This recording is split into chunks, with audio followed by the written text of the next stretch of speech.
Bueno, pues hoy nuestro protagonista es Ignacio Luengo, vicedecano del Colegio Oficial de Arquitectos de Madrid.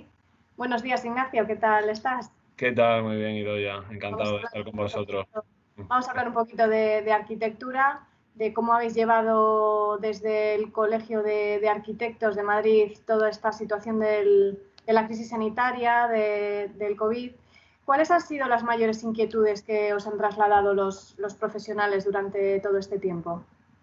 Bueno, fundamentalmente, lógicamente, todas aquellas relacionadas con la salud, por lo menos en muy primera instancia, ¿no? y aquellas que tenían que ver con su ejercicio profesional y el impacto que podía tener toda esta situación y toda esta crisis sanitaria. En segunda instancia, pues lógicamente el escenario de posible crisis sectorial que se abre como consecuencia de esta crisis sanitaria y quizás lo más importante de todo, pues las pérdidas que han supuesto de amigos y de colaboradores o de familiares, ¿no? Que son muy penosas, especialmente porque así como consecuencia de estas se ha ido personas que todos considerábamos como referentes dentro de la profesión y eso pues siempre es duro de aceptar, ¿no? Uh-huh. A nivel profesional, se prevé una crisis que Mm, la comparan o incluso vaticinan mayor que 2018, que 2008, perdón. mm. ¿Cómo veis ahora mismo el futuro más cercano? Bueno, yo creo que afortunado o desafortunadamente para esa cuestión hay teorías en un sentido y en el contrario, ¿no? O sea, hay gente que habla de una posibilidad de una crisis profunda dentro del sector, cuando en el sentido contrario tienes a otras personas que te están diciendo que probablemente en esta ocasión sea el sector inmobiliario y la construcción la palanca de crecimiento o de alguna forma el sector que ayude a paliar las consecuencias de esa crisis. Personalmente, yo soy relativamente optimista, o sea, haciendo un análisis a nivel macro y también a nivel micro de cuál era la situación en el 2008 y de cuál puede ser ahora.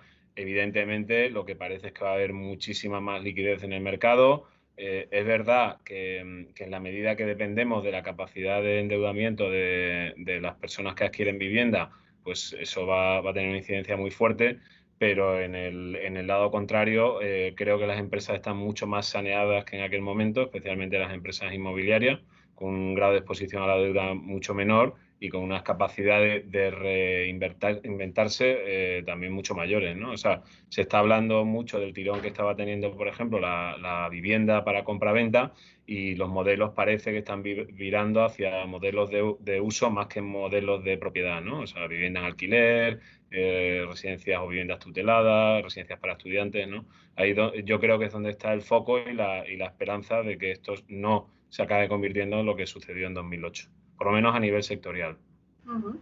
¿En la profesión ya estáis volviendo a la normalidad de trabajo poco a poco o cómo Bueno, es ahora mismo? afortunadamente, o sea, en la actividad de los arquitectos, por lo menos en el ejercicio tradicional de la profesión, yo creo que hay que distinguir dos realidades muy diferentes. Una que permitía el teletrabajo, que es la labor de estudio, y otra que está relacionada directamente con la dirección de obra, que evidentemente sí que ha sufrido un parón importante.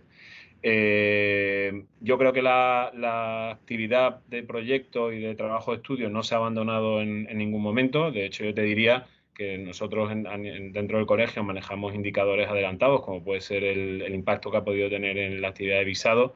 Y te diría que es verdad que hubo 2 semanas donde el impacto fue fortísimo, pero que ahora mismo empezamos a rondar ya el 70% de la actividad previa a la crisis sanitaria. Evidentemente, en la labor de dirección de obra, pues sí. Lo que pasa es que en la medida en que las obras tampoco se han parado, pues bueno, también esa incidencia se ha visto de alguna forma mitigada. Pero bueno, yo creo que hay muchos motivos para la preocupación, algún motivo para la esperanza y yo creo que lo que hace falta es un poco de paciencia para saber lo que va a pasar en las próximas semanas. Yo creo que el mes de junio y el mes de julio van a ser fundamentales, por lo menos en el sector inmobiliario y en el sector de la construcción. Evidentemente eso nos va a dar una idea de cómo va a terminar el año y cómo puede empezar el año que viene. A nivel de sector, hay gente que habla de bajadas del 30%, pero bueno, yo creo que es demasiado pronto para dar total credibilidad a esos augurios, ¿no? En cuanto a los proyectos que ya estaban en funcionamiento, se han replanteado, porque hablábamos un poco de los espacios, yo creo que se está haciendo un replanteamiento quizás en la forma en la que están pensadas los edificios, desde las viviendas hasta las oficinas, ¿no? Que ahora mismo todo el concepto del trabajo físico está cambiando bastante. ¿Se han modificado algunos proyectos por todo este tema o se está planteando o esto ya es un poco más a futuro? Bueno, yo creo que eso va a ser una consecuencia al medio plazo más que al corto, ¿no? O sea, quiero decir, los plazos en el inmobiliario y en la construcción son suficientemente dilatados como para que cuando las cosas están en marcha sea muy difícil romper las inercias, pero cuando están iniciándose es muy fácil reconvertirse, ¿no? Entonces, aquellos proyectos que estuvieran muy desarrollados o que ya estuvieran empezados, va a ser prácticamente imposible, por no decir muy difícil, y desde luego en aquellos proyectos que estaban en sus primeras fases, pues evidentemente sí. De todas formas, yo creo que esta crisis, alguna de las pocas cosas buenas que va a tener es que precisamente va a acentuar algunas tendencias que, como tú decías, ya se daban antes de ella, ¿no? O sea, esa necesidad, por lo menos en los espacios de trabajo, de privilegiar los espacios de relación frente a los espacios individuales, ¿no? O sea, invertir más en salas de reunión, pensando que además el trabajo ya no tiene que ser presencial, sino que muchas veces se puede teletrabajar y que a la oficina se viene simplemente a relacionarse con los compañeros y a tener esas reuniones que no podrías tener en el ámbito doméstico. Y en cuanto al planteamiento de las viviendas, claro, hemos estado 2 meses confinados, sí. Supongo que entre los profesionales sí. Ya ha habido un poco discusiones o ideas de cómo puede cambiar el concepto de espacio en la vivienda. Sí, ahí yo creo que sectorialmente también hay una serie de barómetros y gustará más o gustará menos, pero por ejemplo empresas como Idealista, que tiene muy cogido el pulso del mercado y además el pulso inmediato, ¿no? Porque su actividad sí que se corresponde con las circunstancias cambiantes, pues hay algún estudio por ahí en el que ya adelantan en qué medida habían crecido la búsqueda de vivienda fuera de los núcleos urbanos, fundamentalmente áticos, pero también con terrazas o jardines, ¿no? Sí, yo creo que esto va a tener un impacto. O sea, afortunado o desafortunadamente nos hemos visto en un ámbito en el que no solemos estar de forma continuada, como es el ámbito doméstico, y eso, por supuesto, a los arquitectos, pero también al conjunto de los ciudadanos, nos hacen replantearnos en qué tipo de viviendas queremos vivir, ¿no? Y bueno, eso lógicamente va a tener su reflejo en la arquitectura. Y más allá de la vivienda nueva, también me gustaría comentar un poco el tema de las viviendas que ya existen, que al final es en la que nos hemos encontrado todos confinados este tiempo, ¿no? ¿Hay que apostar más por la rehabilitación? Mira, creo que he hecho mención antes a que quizá alguna de las escasas bondades de todo este proceso que hemos vivido es que se van a acelerar o acentuar tendencias que ya venían de antes, ¿no? La rehabilitación, evidentemente, en el sector inmobiliario es una de ellas. El gran parque inmobiliario de España ya está construido, no está pendiente de construirse. Y evidentemente las políticas tienen que ir en la mejora de las condiciones de habitabilidad de esas viviendas ya existentes, ¿no? Yo creo que la rehabilitación energética es una palanca y un justificante, sobre todo por el impacto económico que tiene de ahorro, ¿no? O sea, no ya del ahorro energético solo, sino en el ahorro directo a la persona que hace uso de la vivienda, y eso va a ser, yo creo que palanca, pero también motivo suficiente para que esa mejora de habitabilidad se vea acelerada, ¿no? Y evidentemente es una de las tendencias que yo creo que va a ser imparable, ¿no?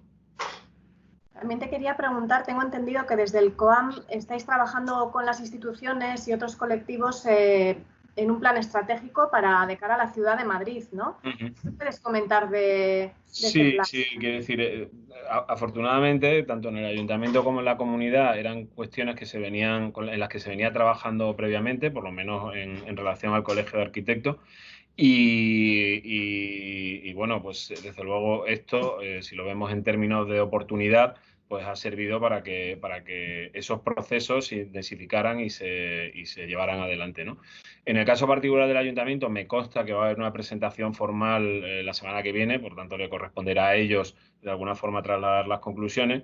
Y aquí lo que te podría decir es cuáles son mis percepciones muy personales, ¿no? Casi al margen de la institución. Y que quiere decir que el futuro de las ciudades o el desarrollo de las ciudades solo puede venir de la mano de la sostenibilidad.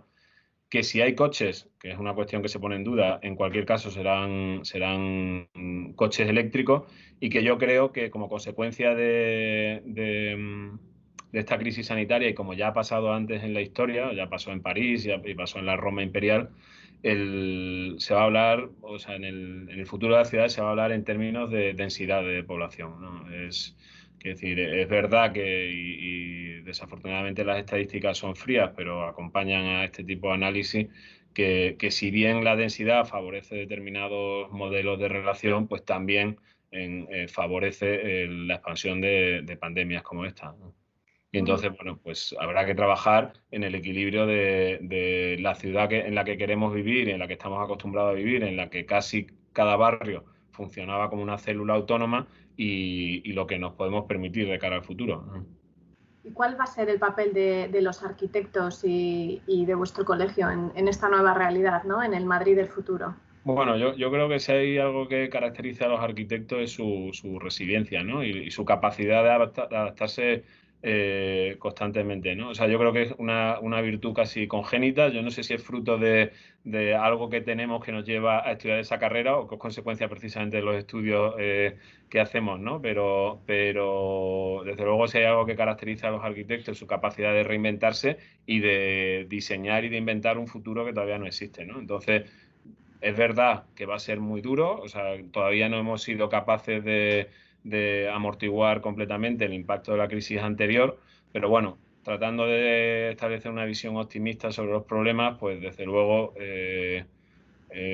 como se dice en numerosas escuelas de negocio, entendamos que crisis equivale a oportunidad, y vamos a ver si podemos hacer de ello una oportunidad, ¿no? Como se nos plantea. Muy bien, Ignacio. Pues yo por mi parte, estas eran un poquito las preguntas que tenía para ti. No sé si quieres transmitir algo de cara a tus colegiados, de cara a la oportunidad que tenéis ahora como agrupación, ¿no? Animarles a colegiarse, la importancia de pertenecer al COAM. Claro, yo creo que en momentos como estos, donde se pone de manifiesto la potencia de organizaciones como el colegio, ¿no? O sea, no solamente al servicio de los colegiados, sino al servicio de la sociedad en general. Y como muestra de ello, pues estas cuestiones a las que hemos ido haciendo mención de colaboración entre lo público y lo privado, o ver todas y cada una de estos problemas en términos de oportunidad, ¿no? Evidentemente, en la medida en que seamos más, tendremos más capacidad de influir, y nuestra voz se oirá más fuerte y más lejos, y entonces en ese sentido creo que sí que es importante que no solamente en el Colegio de Arquitectos, sino en general en el resto de asociaciones es un momento importante para estar. Muy bien, Ignacio. Pues muchísimas gracias por participar en nuestras charlas de protagonistas calorifrio.com. Muchísimas gracias a vosotros, gracias por la oportunidad, y espero que os vaya muy bien como a todos los demás. Igualmente. Hasta luego.